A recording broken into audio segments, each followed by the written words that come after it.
Hey guys, it's Oliver here. Today I'm going to be showing you how I improve at 3x3 using a system I've come up with called the 5 commandments. So the first way to practice, the first commandment is you scramble the cube with a different scramble. So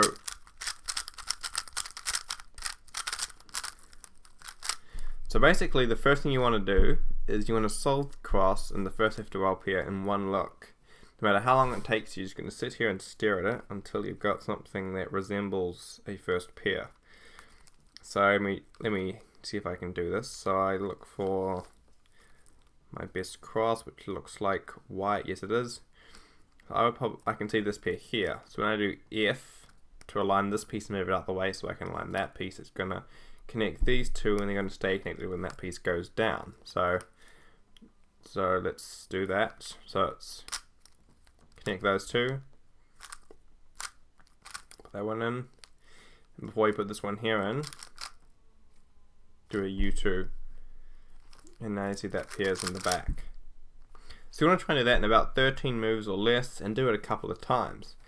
And now from this position I see these top cross pieces are facing me, which means if I don't rotate and solve some F12 pairs I can have some edge orientation. So if I do this U from up arm, set up that 3-move insert, it takes that edge out and puts it in the top layer, thereby preserving it so I can rotate, put it in. I can see when I rotate to put this pair here and it's going to orient that edge there, so that when I finally put that edge in, we have a, what's his name, EO, whatever, anti-soon and U-prom. So that was a good solution. Now we'll do the same thing again. So, take a look at the most efficient cross solution you can find. And look out for like pre-made blocks and stuff. And also, when considering your first pair, if you don't see anything good, remember that whatever angle you solve the cross from, so like say you do it from here, you're going to have your green, red F12 slot here, and that's generally the slot I would try to solve first. Or if I can't see anything good in that slot, maybe one of these, the front right slot or the back left slot. So anyway, solving this cross, I see this here, and can I connect the edge in a good way? Yes, so when I align this piece it's going to move the thing that I need to make the extended cross is going to come into position like that. So we can do that to create the extended cross. Rotate, first pair. Notice I have a lot of EO, so I would go for edges oriented, so I would go that pair in the back to preserve EO. And now this is a weird case. Y2, I'll do something like that probably. Keep my EO so I get more chances of ZBLL. So that's the first way to practice, and now for the second one. Right, and now for the second commandment.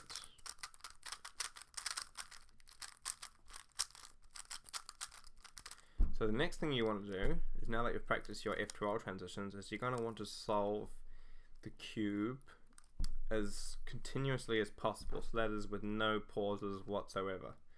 So let's say I do, let's say I start doing that. So I do my cross, and first F12 up here, which wasn't great, but it was still there. And now basically you want to look ahead as slow as possible so that you avoid bad cases and you do not have any pauses, so that you can solve the cube in one continuous motion. Do that again.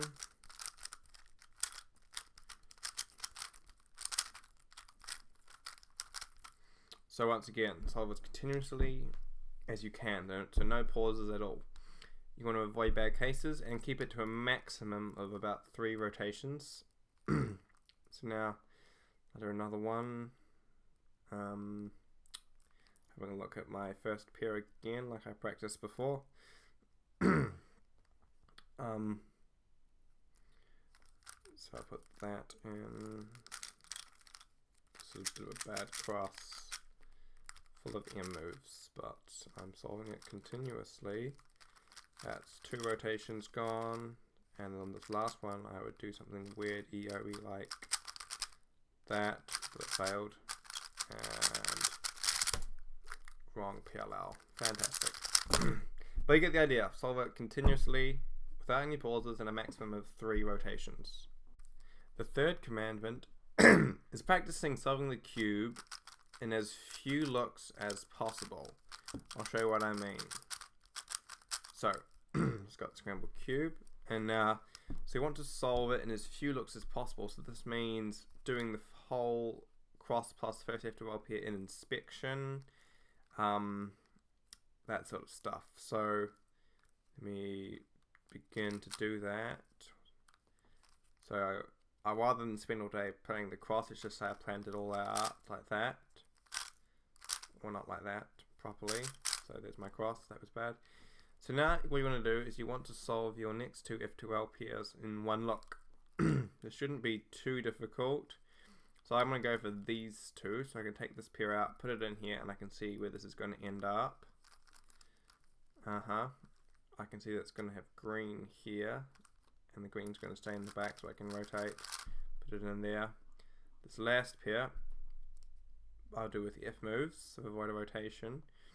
And I want to see I'm going to have that little block's going to be preserved, so I can narrow down what LL is going to be, and PLL. So basically as few looks as possible, so I'll do it one more time, and I'll count the number of looks. Excuse me. Okay, this is an easy cross, so I can solve my first pair as well. So basically my first pair is probably going to be this one, so I can see where it's going to be. So that was one look. Now we want to solve 2 F2L pieces in another look. I'm going to go for this 3-move insert, as it's easy to track what happens after that. So basically when I do U2 RU R prime, so U2 is going to put that one there, RU R prime is going to have the white sticker facing up here, which means that this one here should be an easy pre-made pair, and this is an easy EO case. Rotate, so that's 1, 2, 3, 4 looks, and here's look number 5, ZBLL. Got a bit lucky there, but that's how it works. You want to solve it in as few looks as possible. The next commandment is a bit strange, but it's something which I think is beneficial for look ahead. So basically you're going to want to scramble your cube as always. And this is solving with metronome, which is something you might have heard of. So metronome online. Just Google metronome online if you can spell it correctly, and Google has a metronome. And basically you want to solve it 1 move to 1 click until you get to the last layer, gradually speeding up. So let's say I start off at 120 beats per minute. So there you go. So if I solve it,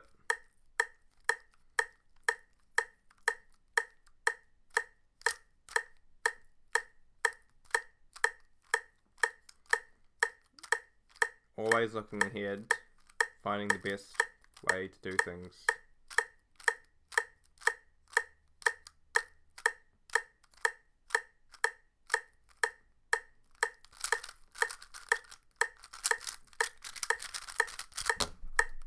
You get the point, and then gradually you speed it up. Let's say go to something crazy like 150.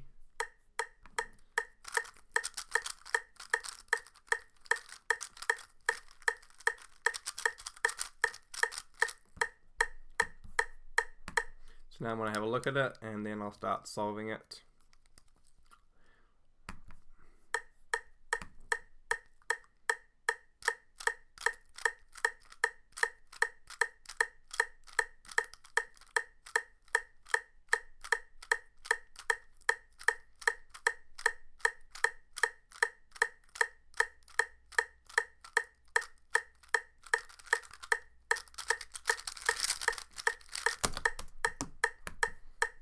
And the good news is this: if you get really good at this, that eventually you are guaranteed to become world class. So I can tell you that, say, world class solvers something crazy, let's say 10 turns per second, which is ridiculous, but it's easy to calculate. 10 turns per second has 10 clicks per second, which is a metronome speed 10 per second times 60 of 600 beats per minute. Which, good luck to find something that does that. But if you can do it, you're world class. Congratulations. So while you're doing this, you want to stay efficient and have no pauses at all. So you have to be looking ahead at that next pair and not watching the one you're solving. The final way to practice is just another way of practicing. It's a subset practice. So basically two gen scramble. So RU. And now when you're doing this, you want to try and plan out the whole F2L involving stuff like block building. So you want to put that in with that whilst watching what's going to happen to this blue-red F2L pair, the last one. So I can see that if I do that, it's going to have them both in the top layer if I influence a certain way. And then you want to just maybe know some 2GLL, which really helps for those fast 2gen last layer cases. And then you just want to try and get your inspection time down on this and plan out as much as you can. I still need to work on this myself. I'm not good at it, but it's another way of practicing. You know, just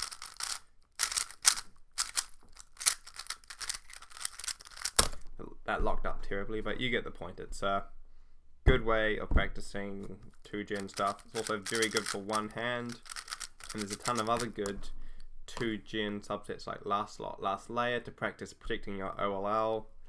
Something I need to work on. You can even do MU scrambles if you want to practice like getting good at M moves, that sort of stuff. So yeah, I hope you've enjoyed this video. It's been a bit of planning, but yeah, hopefully it'll help you guys improve, as my improvement's been terrible lately, so I came up with this system, and I think it might be starting to help as I'm getting more sub 11 averages of 12 when I have a good day. So yeah, hope you enjoyed it, and I'll see you next time.